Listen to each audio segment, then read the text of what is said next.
You see the walls and I see the gaps. Moon here. Currently map into chaos so you don't have to. Stay sporadic and never static. Let's see what we find. So it was pointed out on the map that there was a beta post here. This is a defense medium. This means the medium, I believe it'll have like 3 or 4 sides. The larges have 4 sides, and the smalls have 2. So what you want to do is you're going to walk up to these defense areas. There's really no point in clearing the debris or anything like that, because when you start the mission, and I'll show you here in a minute, everything actually disintegrates on its own, and it lags out just for a quick minute. You just might want to be careful if you're on the potato, as there is that always possibility of maybe you get lagged out and have to join back in. So this is where it's good to have like some tribe mates to kind of like watch your back. In the middle of all this, try to find the terminal or where the loot will drop and like see your paths of maybe where everything will begin. Especially if this is like your first time. You're gonna walk up to activate and let the lag begin. If there's a lot of stuff. Just look at the sorry state of this place. Whatever killed my children might be on its way back to you even now. Better fire up some replicators and ready your fortifications. So after he's done with his little speech here, that's the Lost King. We're helping him out through this, right? So you're gonna want to look down all of your separate paths. You're gonna see these kind of areas where you can go ahead and set your defenses up. You're simply just going to walk up to them, hit E or your action button to be able to go ahead and bring up your spin wheel, and then see that you can go ahead and put down a plethora of actual items for your defenses. It's good to go ahead and set down in the direction of your first wave a turret, and far, far away from that first turret, set up like a material generator, so that way you can kind of start helping yourself out as you're going ahead and killing actual like enemies. You're generating points, of which you can see it down in the left hand corner of your hotbar. There's like this blue item that'll give you your points. As you go ahead and starting to take these guys out, you're going to start seeing that point system start to accrue all of the points that you can use in the next actual defense wave. This is used in the middle of you setting up your defenses, and you can see the cost. These auto turrets are pretty awesome too. They'll wipe out some good things. A really cool thing to note is when you're going into like a next wave, the previously applied turrets or any platforms, really anything that you put down, is essentially going to be upgraded in the next wave. So it's good to put down as early as possible, so that way you're able to go ahead and like have better defenses as the rounds go on and as the enemies become stronger too. So one thing that my tribe mate really noticed here, something that he liked to be able to kind of use, were these buffs.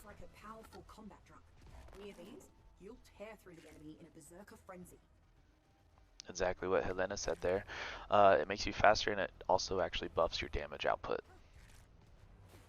That aura actually gets bigger as the mission goes on, or as you go into the next wave. So let's start this next wave and see where we end up.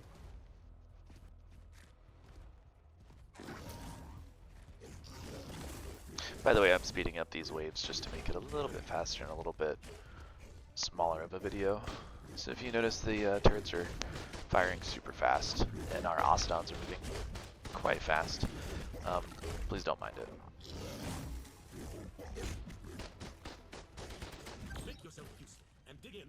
Pretty easy, waves 2. And as you note there, you have a metal platform and upgraded to a heavy turret. They begin as wooden. Again, I'm trying to go ahead and set turrets in the back of the wave, and more like set down as many turrets as you can, right? So that way you can kind of like ignore that lane essentially at the beginning or the front of the lane. Set down like these little towers. I forget what they're called, but they're at the top of the wheel, right? You can see one right there. I couldn't see it, but they help kind of distract the enemies as they come in. There are things they are more valuable than you. So quick note there, I really want to go ahead and let you know that sometimes when you're setting down your defenses, you can try to go ahead and get to your ride or your tame, and you won't be able to go ahead and like action or press Y or whatever it is to go ahead and get on your tame. You'll actually have to go ahead and bring up your spin wheel to ride your tame, which is pretty annoying. So if that happens to you, little quick workaround, bring up your wheel, go ahead and see the option to ride your dino at the top, click on that. You can see it right here. It didn't do it that time. It can spit acid from beyond the range of your defenses, so you'll need to bring the fight to it yourself. Yeah, so the Dilophosaurs will spawn here, which are out of the perimeter, kind of. So you are going to have to actually run up to them. And they are kind of like long-range trebuchets, right? They're going to be spitting from a really long distance away. You'll be doing damage to your outpost. So, best to go out there and take care of them quickly, or at the end of the round. They don't do too much damage. It's not too bad. Look how big this health buff thing is. It's sweet. We love it. There's a few things that demolished here or got taken out, so I'm just going to easily replace those. I've got more than enough points to be able to do so. Here's what I'm talking about. You have to ride your dino right there. Right, I was trying to go ahead and jump on him, but it was just not there. I don't like plant species, so I demolish it. Throw up some buffs. They're super helpful. Again, they'll make you faster and also more damaging.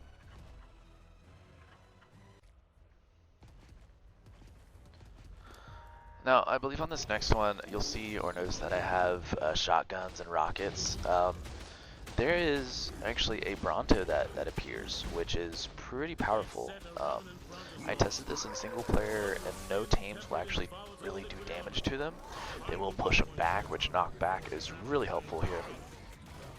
The knockback is going to let my tribe mates actually keep them at bay, away from the outpost, so I can actually run up and take out its special spots. You'll see here on the bottoms or the legs of the Bronto, there's actually pink spots, that's the only point that'll actually do damage. Tames don't do damage to these things. You have to use your arms or weapons. Shotguns are pretty good. This is a 137% shotgun. Dude takes it out with ease. It's fine. These Brontos have like 40,000 damage and only take like 50 hit points per swing from a 500 melee Octodon. So not doing anything. You take these things out around the legs, they instantly fall. No matter how much health they have, you take out the pink spots on their legs, they're done for. So focus those. Here's another one over here too. My other tribe mate is kind of keeping it at bay. I'm gonna use a rocket launcher here. Rocket launcher is actually the key. You see how much damage it did right there. Tons. One rocket takes one little hoof out, maybe even two if you get a good shot. So use or prioritize rocket launchers. Definitely steer clear of like shooting yourself or the ground, as you'll notice here. Definitely will hurt you. Definitely hurts. But again, you take out that that last hoof, it'll drop immediately. Have some sort of okay gear on, and this one I actually had some like decent gear I got from like other outposts and whatnot, or like little loot crates and caves. Some of them even cursed, which is super awesome because the cursed gear auto rejuvenates itself, right? You super want to use that stuff. Last wave. Some things get beyond me. I can definitely not turn around that fast. Some Pteranodons actually come in too. Gets pretty hectic. The auto turrets and how many I set them up, or how many I set up, really come into effect here. Really help you out. So even if I just maybe didn't have any tribe mates or anything, I think at this point, if I just had like an Octodon or two in each lane, I might be okay. So this potentially can actually go solo. Again, if you get caught on anything, remember your Octodon can jump. Generally on the last wave, you'll have kind of a higher level to tame, right? So this 125 there is Zenith. Dude, this thing's not hurting us. We're running some Crimson saddles. Doesn't really hurt us at all. We're actually even like trying to go ahead and get it out of the wall because once you kill this thing, the loot key will drop. And you don't want it dropping into somewhere that you can't get it, right? There's your loot key. You're gonna run up, grab it, and hopefully nobody else is around to be able to grab it for you. That's maybe not in your tribe, because that would suck. You're gonna walk up, eject your items, pick everything up. Hopefully you have a whip or something, because again, if somebody else is around, I don't know. Hopefully they can't pick them up. You get some cool items, hopefully some cursed items, and also some thralls. So, thank you for joining. Hope this was helpful. Enjoy the loot. Again, stay sporadic, never static.